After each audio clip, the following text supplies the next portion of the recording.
Olá, como é que você tá? Tudo bem? Tá feliz? Feliz da vida? Aquela empolgação muito louca, né? Nós temos hoje um pouco friozinho aqui onde eu tô, mas nós temos na nossa série Tirando Suas Loucuras e Maldades, hoje nós vamos falar da Rússia. A Rússia, nós temos um cara muito legal chamado Ivan Vasilevich, né? Que normalmente ninguém sabe quem é, mas é o nosso famoso Ivan o Terrível, nascido aí em 1530, morreu em 1584, tá? Esse foi o primeiro czar de todas as Rússias, tá certo? Seu pai, Vasily III, ficou doente e morreu em 1533, ele tinha 3 aninhos, tá? Então o pequeno Ivan foi proclamado grande príncipe, líder do reino da Moscóvia. E ao mesmo tempo, claro, como ele era extremamente jovem, né, sua mãe Helena assumiu o trono, logicamente como regente, tá? Em 1538, ela também morreu.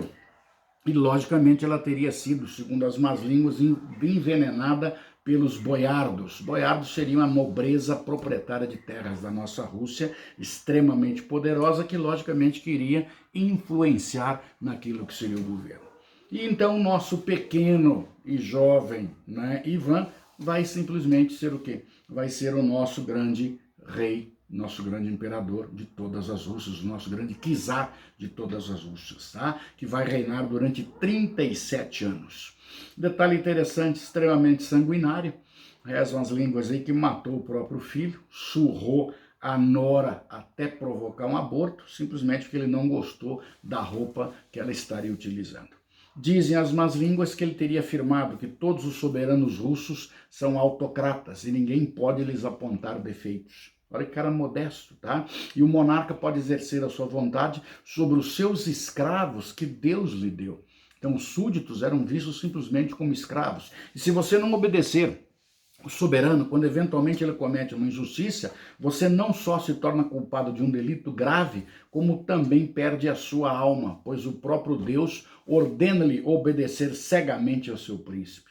O texto pertence a Ivan o Terrível. Tá? Aos 13 anos de idade, reza a lenda que ele simplesmente passou da tortura de animais para o assassinato de pessoas. Então vejam a evolução do nosso garotão chamado Ivan o Terrível, que ainda jovem como imperador, lembrou-se dos boiardos, que segundo as más línguas teriam envenenado a sua mãe, e os convidou para um banquete. E o líder, chamado André Schwisk, tá, simplesmente participava desse banquete. E ele disse, olha, a minha vontade nesse momento era matar todos vocês, mas eu me contento com a vida do Andrei. Se o Andrei se entregar, simplesmente todos vocês serão poupados. Evidentemente que todos disseram o quê? O Andrei é voluntário, tá? E o nosso Andrei simplesmente foi entregue aos cães famintos. Colocou numa jaulinha e simplesmente jogou ali o nosso líder dos boiados. E os boiados, a partir desse momento, reconheceram que o nosso czar realmente era o chefe absoluto de toda a nossa Rússia. Ainda temos, segundo alguns autores, que ele perambulava pelas ruas de Moscou à noite, ele e alguns soldados, surrando pessoas e estuprando mulheres que eventualmente se encontravam pelo caminho. Segundo dizem ainda, o nosso Ivan, o Terrível, se considerava um deus e que, logicamente, esse deus tinha destinado ele para algo extremamente especial. Mandou montar a sua genealogia, ou seja, fez a sua própria árvore genealógica, que o colocou como descendente direto do imperador romano chamado Augusto.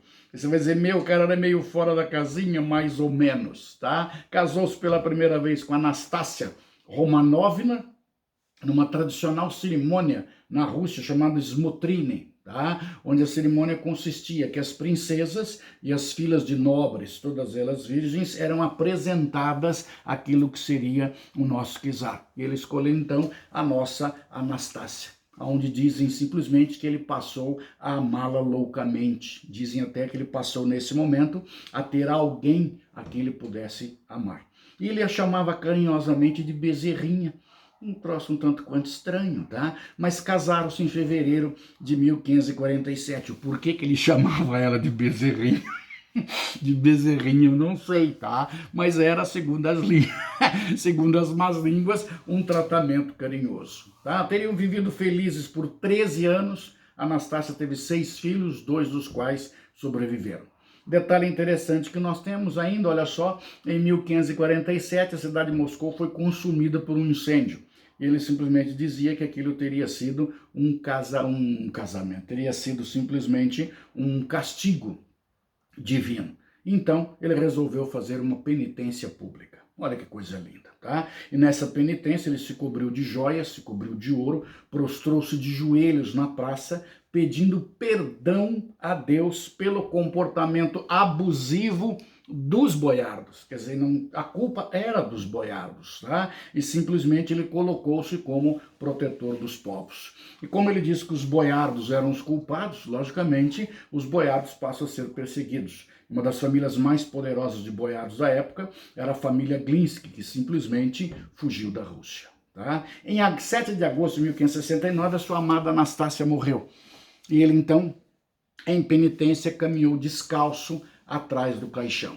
O Ivan, então, declarou que naquele momento Deus havia sido cruel com ele e, ao mesmo tempo, Deus foi irracional.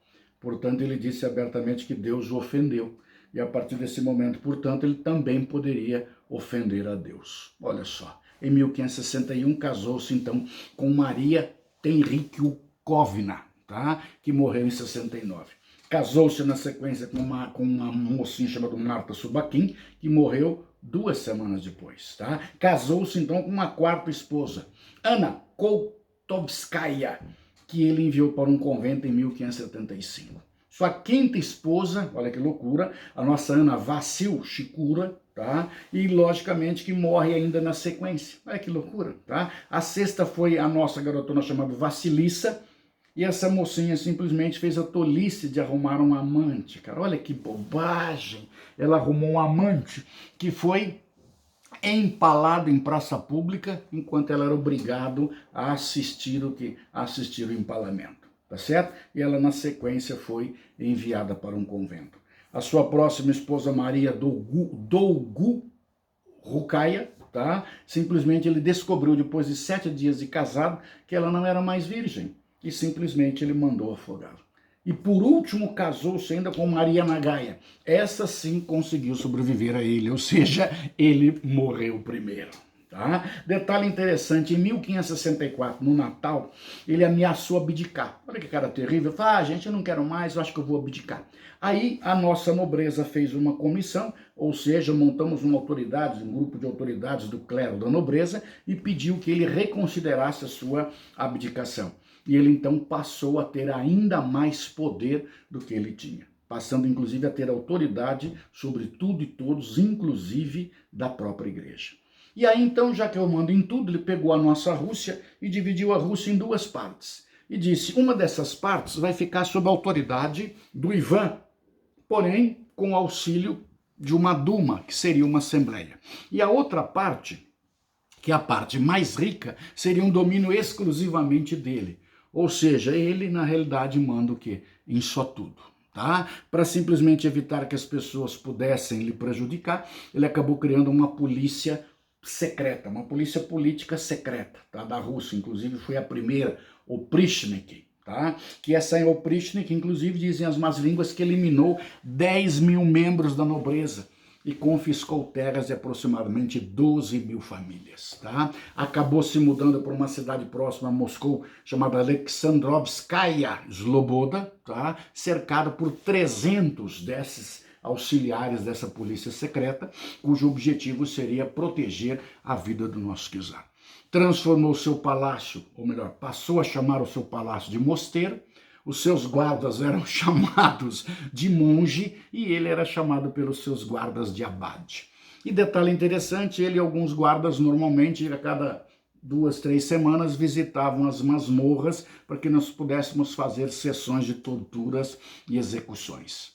Tranquilo? Detalhe interessante ainda, os seus prisioneiros eram obrigados a correr nus pelo palácio, pelo pátio do palácio, perseguindo galinhas. Uma coisa que eu sempre acho interessante é porque que normalmente eles colocam as pessoas correndo pelado, né? Se você observar, todos os nossos ditadores aí, quando tem mania de fazer alguma coisa, bota todo mundo pelado. Mas ele colocava os caras pelados perseguindo galinhas, enquanto ele simplesmente atirava com flechas naquilo que seria o quê? Naquilo que seriam os seus opositores, os seus condenados ou as suas vítimas, tá? O seu tesoureiro chamado Nikita Funikov, foi condenado a ser fervido num caldeirão. Motivo, simplesmente foi acusado de roubo.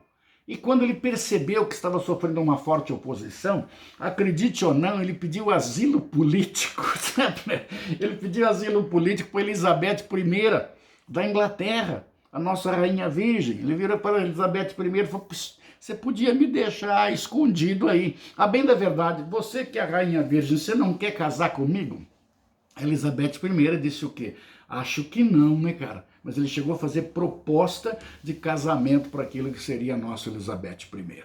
Tá? Detalhe interessante, em dezembro de 1569 ele resolveu invadir a cidade de Novgorod, alegando que a cidade não estava obedecendo às suas ordens. No caminho passou por uma cidade chamada Klin e simplesmente massacrou todos os seus habitantes. No entanto, passou 5 dias num convento, melhor, num mosteiro, pedindo perdão a Deus pelas pessoas que morreram, não pelas atrocidades que ele cometeu, mas as pessoas é que teriam cometido pecado em desobedecê-lo. Em 8 de janeiro de 1570, ele invadiu a cidade de Novgorod, saqueou a catedral e a cidade durante semanas foi saqueada e simplesmente centenas de pessoas foram assassinadas a mando do nosso garotão chamado Ivan o Terrível. Tá? Os seus julgamentos passaram a ser coletivos, ou seja, reunia todo mundo e mandava simplesmente fazer o julgamento, e as condenações, logicamente, também passaram a ser em massa. Ele adorava enforcar, dizem as más línguas que haviam 17 forcas, uma do lado da outra, tá? Então simplesmente nós tínhamos que ele matava as pessoas ao monte ou aos montes, tinha um caldeirão para ferver as pessoas, tinha uma corda extremamente resistente que ele usava para cortar as pessoas por meio do atrito. Olha só como é que era um cara extremamente bondoso, tá? Em 24 de maio de 1571, os tártaros invadiram Moscou, através da periferia da cidade, e tocaram fogo. E, logicamente, uma época seca, o fogo acabou se espalhando pela cidade. Dizem as más línguas que boa parte de Moscou, em menos de 3 horas, foi reduzida a ruínas. E o Kremlin, claro, o grande palácio dele, cercado por muralhas, permaneceu intacto. De novo, ele fugiu para aquela cidade chamada Alexandrovskaya, Sloboda, tá? E permaneceu na região. Os tártaros dizem que voltaram novamente à carga, ou seja, voltaram a invadir Moscou em 1572, mas acabaram sendo derrotados, tá certo? Em 1578, dizem as más línguas que ele passou a sofrer de hérnia de disco e passava por dores terríveis, tá? E o grande passatempo dele, quando tinha dores, seria simplesmente a tortura para que todo mundo sentisse as dores que ele também sentia. Em 9 de novembro de 1582, foi nesse dia que ele teria surrado a sua nora até provocar um aborto, matando inclusive o seu filho com um cajado, quando seu filho reclamou que ele estava surrando aquilo que seria sua esposa. Ao final da vida, arrependeu-se de todas as suas atrocidades. Tudo aquilo que ele fez, ele se arrependeu. E dizem as más línguas que ele passava os dias pedindo perdão a Deus pelos pecados cometidos. Então vejam só que ao final da vida é um direito seu, logicamente, se arrepender. E na data de 15 de março de 1584, o nosso Ivan o Terrível acabou morrendo. Fechou? E aí o poder passa então para o seu filho chamado Fiodor, ou simplesmente, como dizem algumas traduções, Teodoro. Então esse foi o nosso Ivan o Terrível, dentro da série Tiranos, Suas Loucuras e Maldades. Beleza? Até a próxima. Beijo do velho. Até lá. Tchau.